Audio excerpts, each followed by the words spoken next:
నమస్కారం focus TV news కి స్వాగతం హెడ్లైన్ చూద్దాం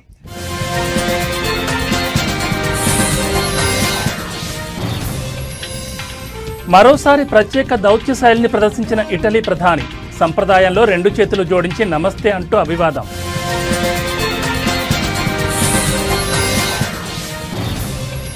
దేశ ఆర్థిక రాజధాని ముంబైలో భారీ వర్షాలు కొండపోత వానలతో నగరం అతలాకుతలం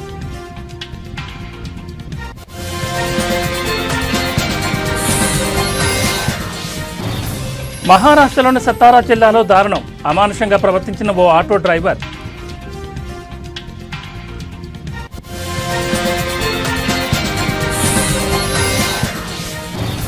బీసీ సంక్షేమ సంఘం ఆధ్వర్యంలో సెమినార్ కార్యక్రమం బీసీ సంక్షేమ సంఘం నాయకులను సత్కరించిన ఎంపీ కేసినేని శివనాథ్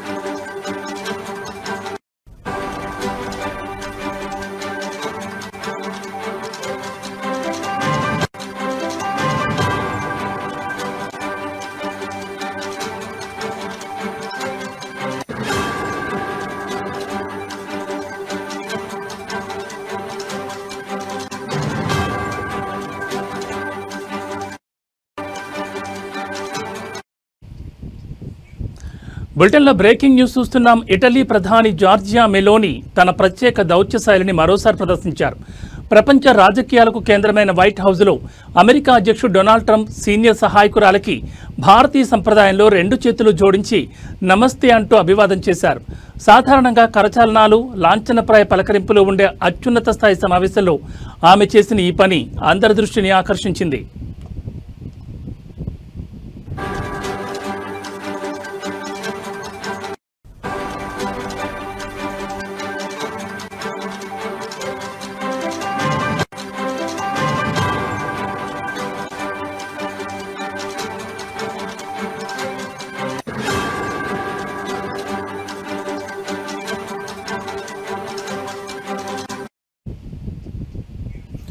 ఉక్రెయిన్కు దీర్ఘకాలిక భద్రత కల్పించే అంశంపై వైట్ హౌస్లో కీలక సమావేశం జరిగింది.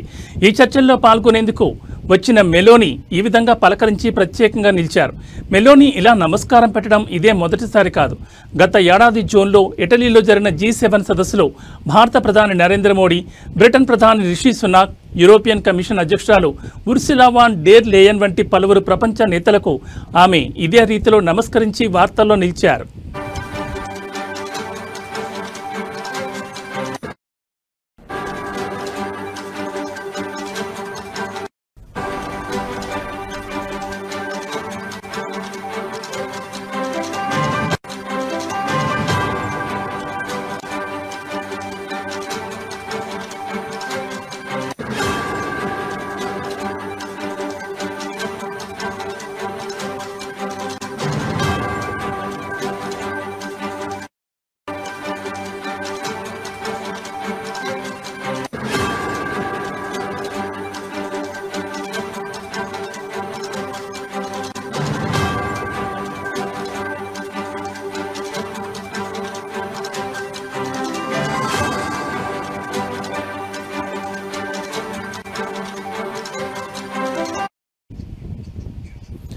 ఇటలీ ప్రధాని జార్జియా మెలోని తన ప్రత్యేక దౌత్య శైలిని మరోసారి ప్రదర్శించారు. ప్రపంచ రాజకీయాలకు కేంద్రమైన వైట్ హౌస్లో అమెరికా అధ్యక్షుడు డొనాల్డ్ ట్రంప్ సీనియర్ సహాయకురాలకి భారతీయ సంప్రదాయంలో రెండు చేతులు జోడించి నమస్తే అంటూ అభివాదం చేశారు. సాధారణంగా కరచలనాలు లాంఛనప్రాయ పలకరింపులు ఉండే అత్యున్నత స్థాయి సమావేశంలో ఆమె చేసిన ఈ పని అందరి దృష్టిని ఆకర్షిస్తోంది. ఉక్రెయిన్కు దీర్ఘకాలిక భద్రత కల్పించే అంశంపై వైట్ హౌస్లో కీలక సమావేశం జరిగింది. ఈ చర్చల్లో పాల్గొనేందుకు వచ్చిన మెలోని ఈ విధంగా పలకరించి ప్రత్యేకంగా నిలిచారు. మెలోని ఇలా నమస్కారం పెట్టడం ఇదే మొదటిసారి కాదు. గత ఏడాది జూన్లో ఇటలీలో జరిగిన G7 సదస్సులో భారత ప్రధాని నరేంద్ర మోడీ, బ్రిటన్ ప్రధాని రిషి సునాక్, యూరోపియన్ కమిషన్ అధ్యక్షురాలు ఉర్సులా వాన్ డెర్ లేయన్ వంటి పలువురు ప్రపంచ నేతలకు ఆమె ఇదే రీతిలో నమస్కరించి వార్తల్లో నిలిచారు.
బులెటిన్లో మరో బ్రేకింగ్ న్యూస్ చూస్తున్నాం. దేశ ఆర్థిక రాజధాని ముంబైని భారీ వర్షాలు అతలాకుతలం చేస్తున్నాయి.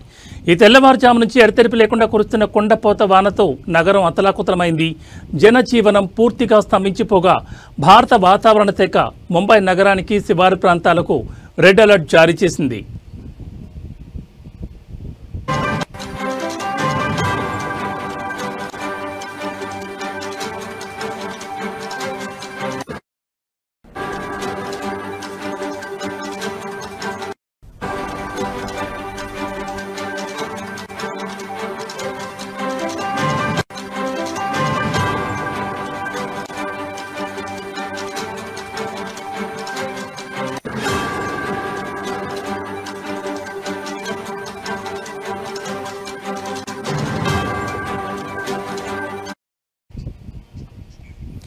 ఈ నేపథ్యంలో బృహన్ ముంబై మున్సిపల్ కార్పొరేషన్ కీలక నిర్ణయం తీసుకుంది. అత్యవసర సేవలు మినహా అన్ని ప్రభుత్వ, సెమీ ప్రభుత్వ, బీఎంసీ కార్యాలయాలకు నేడు సెలవు ప్రకటించింది. ప్రైవేట్ సంస్థలు కూడా తమ ఉద్యోగులకు వీలైనంత వరకు వర్క్ ఫ్రం హోం సదుపాయం కల్పించాలని, అనవసర ప్రయాణాలు చేయొద్దని బీఎంసీ గట్టిగా సూచించింది. భారీ వర్షాల కారణంగా ముంబైలోని పాఠశాలలు, కళాశాలలకు కూడా సెలవులు ప్రకటించారు.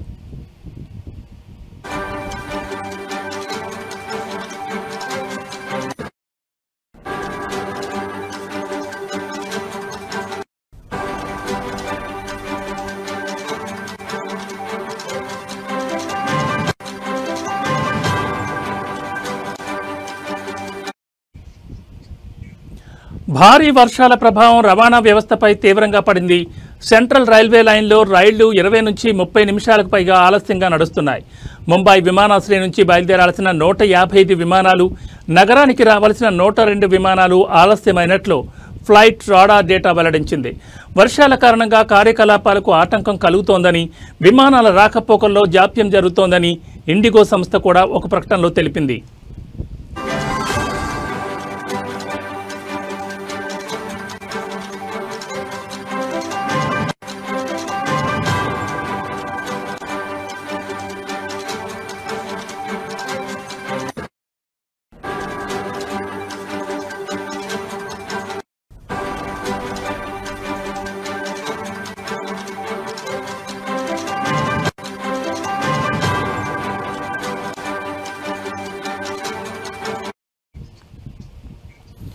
నగరంలోని అనేక ప్రాంతాలు జలదిగ్బంధంలో చిక్కుకున్నాయి. అంధేరి వెస్ట్లోని ఎస్వీ రోడ్లో వాహనాల రాకపోకలు పూర్తిగా నిలిచిపోయాయి. సియాన్లోని Gandhi market, Dadar TT, Mumbai central వంటి ప్రాంతాల్లో రోడ్లు చెరువులను తలపిస్తున్నాయి. వసాయిలోని మిథాఘర్ ప్రాంతంలో వరద నీటిలో దాదాపు 200 నుంచి 400 మంది చిక్కుకున్నట్లు సమాచారం. ఇవాళ ఉదయం 8 గంటలతో ముగిసిన 24 గంటల వ్యవధిలో విక్రోలీలో అత్యధికంగా 255.5 మిల్లీమీటర్ల వర్షపాతం నమోదు కాగా, బైకుల్లాలో 241.0 మిల్లీమీటర్లు, శాంతాక్రూజ్లో 238.2 మిల్లీమీటర్ల వర్షం కురిసింది.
బులెటిన్లో మరో బ్రేకింగ్ న్యూస్ చూస్తున్నాం. మహారాష్ట్రలోని సతారా జిల్లాలో దారుణం చోటు చేసుకుంది.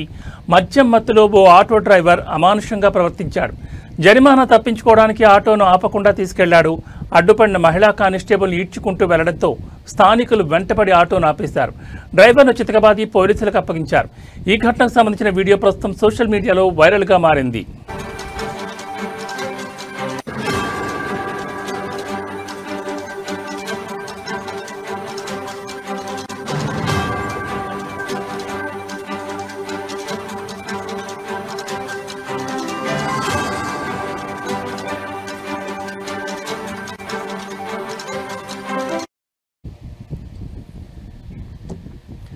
సతారా నగరంలోని ఓ కూడలి వద్ద ట్రాఫిక్ పోలీసులు వాహనాల తనిఖీలు చేపట్టారు.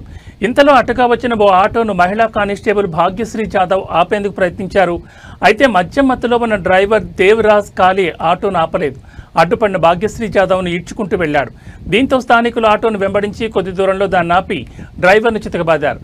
ఆటో డ్రైవర్ దేవరాజ్ కాళీను అదుపులోకి తీసుకున్నామని, భాగ్యశ్రీ జాదవ్ ఫిర్యాదు మేరకు కేసు నమోదు చేశామని పోలీసులు చెప్పారు.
బులెటిన్లో మరో బ్రేకింగ్ న్యూస్ చూస్తున్నాం. ఉపరాష్ట్రపతి ఎన్నికకు సంబంధించి జాతీయ స్థాయిలో విపక్ష కూటమి ఒక కీలక నిర్ణయం తీసుకుంది. తమ అభ్యర్థిగా సుప్రీంకోర్టు విశ్రాంత న్యాయమూర్తి జస్టిస్ బి సుదర్శన్ రెడ్డి పేరును ఖరారు చేసింది. ఈ మేరకు కాంగ్రెస్ అధ్యక్షుడు మల్లికార్జున్ ఖర్గే ఒక ప్రకటన చేశారు.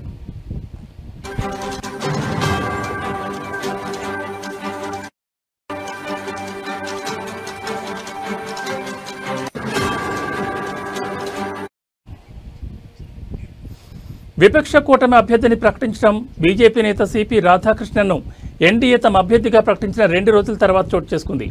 ఉపరాష్ట్రపతి ఎన్నిక సెప్టెంబర్ 9న జరగనుంది. నామినేషన్లు దాఖలు చేయడానికి చివరి తేదీ ఆగస్టు 21. గోవా మొదటి లోకాయుక్త చైర్మన్ 2007 జనవరి 12 నుండి 2011 జూలై 8 వరకు సుప్రీంకోర్టు న్యాయమూర్తిగా పనిచేశారు జస్టిస్ బి సుదర్శన్ రెడ్డి.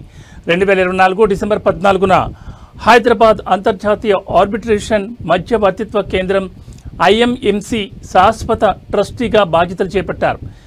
బి సుదర్శన్ రెడ్డి 37వ హైదరాబాద్ జాతీయ పుస్తక ప్రదర్శన పర్యవేక్షించడానికి సూచనలు ఇవ్వడానికి ఏర్పాటు చేసిన కమిటీకి సలహాదారుడిగా నియమితులయ్యారు.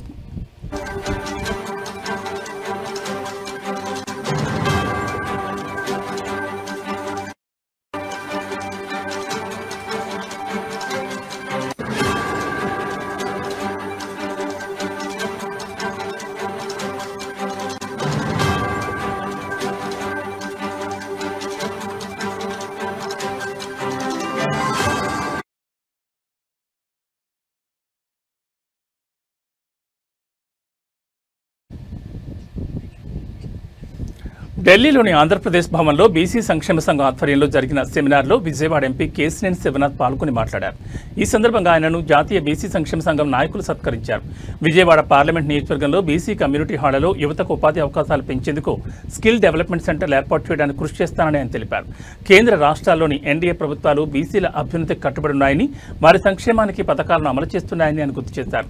ఈ కార్యక్రమంలో బీసీ సంక్షేమ సంఘం జాతీయ అధ్యక్షుడు ఆర్ కృష్ణయ్య, రాజ్యసభ సభ్యులు బీద మస్తానరావు, పాకా వెంకట సత్యనారాయణ, జాతీయ బీసీ సంక్షేమ సంఘం రాష్ట్ర అధ్యక్షులు వై నాగేశ్వరరావు యాదవ్, ఆంధ్రప్రదేశ్ ఇన్ఛార్జ్ యలగాల నూకానమ్మ యాదవ్ తదితరులు పాల్గొన్నారు.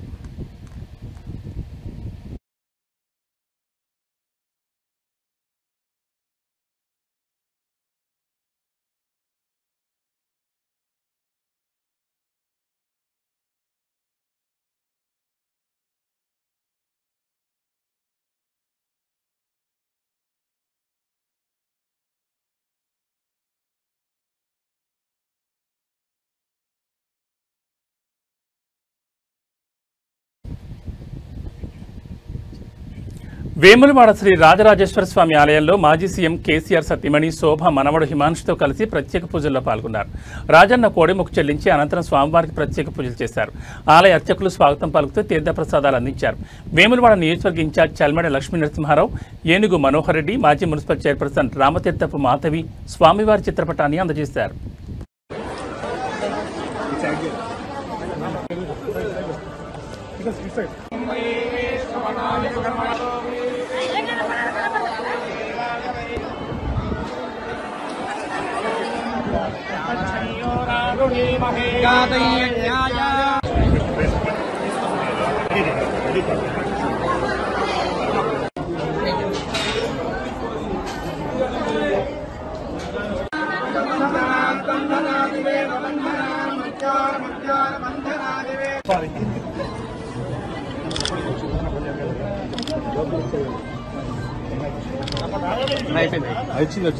వచ్చింది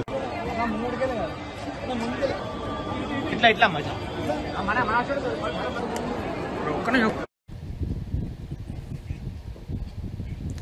భారీ వర్షాల కారణంగా వివిధ ప్రాంతాల్లో పరిశీలించిన మంత్రి పొన్నం అనంతరం జీహెచ్ఎంసీ, హైడ్రా, వాటర్ బోర్డు అధికారులతో సమీక్షా సమావేశం నిర్వహించారు.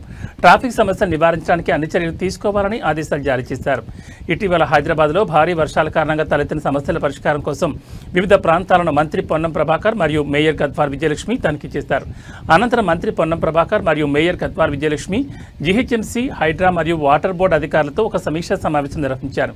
ఈ సమావేశంలో వారు వరదలు మరియు ట్రాఫిక్ సమస్యలు నివారించడానికి అవసరమైన అన్ని చర్యలను తీసుకోవాలని అధికారులను ఆదేశించారు.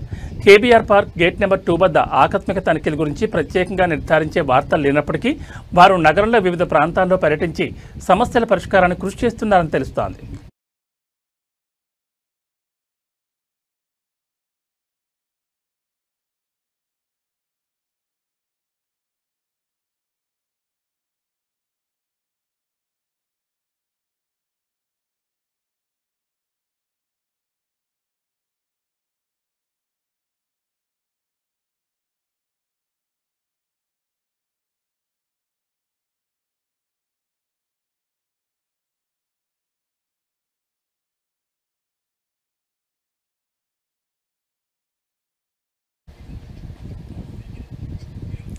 రాజధాని ప్రాంతంలో వరద నీరు నిలిచిపోవడానికి కారణం పశ్చిమ బైపాస్ నిర్మాణంలో అధికారుల నిర్లక్ష్యమేనని మంత్రి నారాయణ అన్నారు. ఆయన మంగళగిరి మండలంలోని వరద ప్రభావిత ప్రాంతాలను ఏడీసీ చైర్పర్సన్ లక్ష్మీ పాదసారథితో కలిసి సందర్శించారు. మంగళగిరి మండలం కురగల్ల దగ్గర జాతీయ రహదారిపై నిర్మించిన వంతెన కింద పేరుకుపోయిన మట్టిని తొలగించకపోవడం వల్లే నీరు దిగుకు వెళ్లలేదని మంత్రి చెప్పారు. సుమారు 25 అడుగుల మట్టిని వెంటనే తీసివేయడం సాధ్యం కానందున వంతెన సమీపంలో కొంతమేర జాతీయ రహదారిని తొలగిస్తున్నట్లు తెలిపారు. ఈ చర్య వల్ల 24 గంటల్లో వరద నీరు దిగిపోతుందని, ఆ తర్వాత మట్టిని పూర్తిగా తొలగించి రోడ్డు మరమ్మతులు పూర్తి చేస్తామని ఆయన వివరించారు.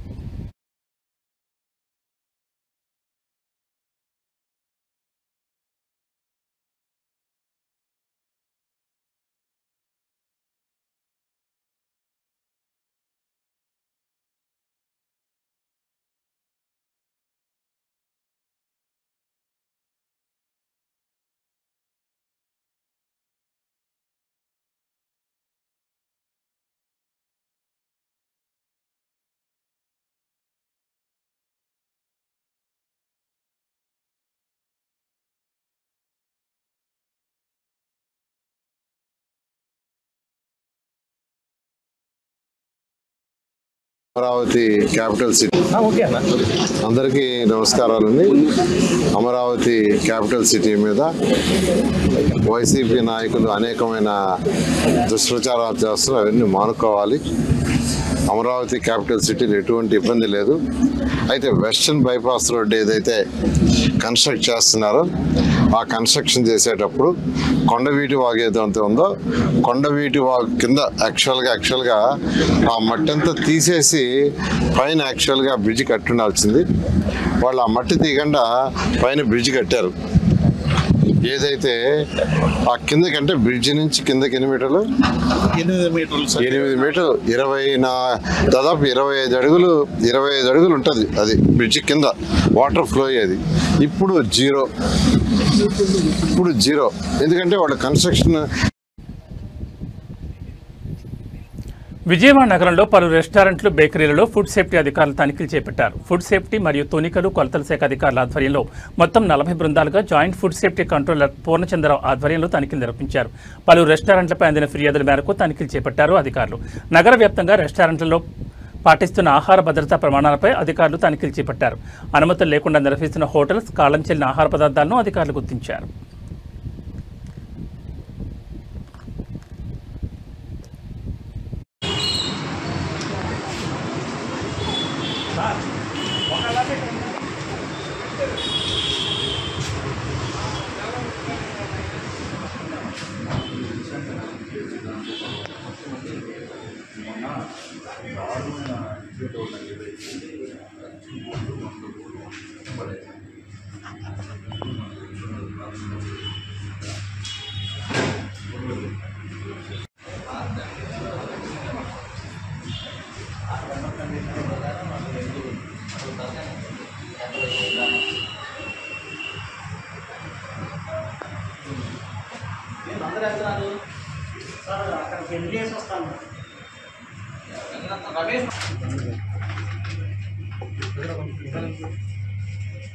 కొంచెం సైడ్ వచ్చాను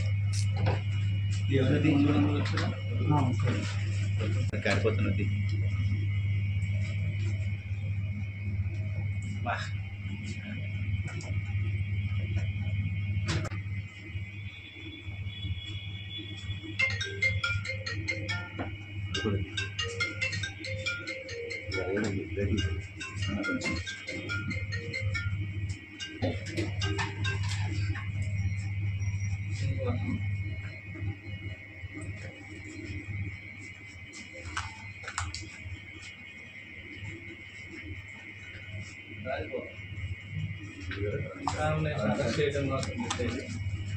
దాన్నే ఇచ్చేస్తున్నారు.